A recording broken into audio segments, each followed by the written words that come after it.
हनुमानाची कोरीव मूर्ती आहे आणि विशेष म्हणजे हनुमानाच्या हातात गदा नसून ढाला आहे आणि पायाखाली राक्षसाचं मुंडकं दाबलेलं आहे.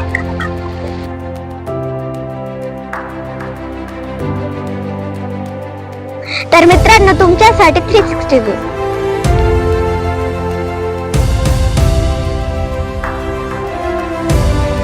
विसापूर किल्ल्याचं बांधकाम पेशवे काळात झालं आणि नंतर इंग्रजांनी हा किल्ला जिंकून घेतला. या किल्ल्यावरून आपल्याला लोहगड, तिकोना, तुंग किल्ला सुद्धा दिसतो.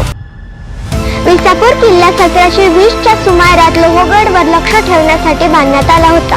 1818 मध्ये इंग्रजांनी हा किल्ला पेशव्यांकडून हस्तगत करून घेतला.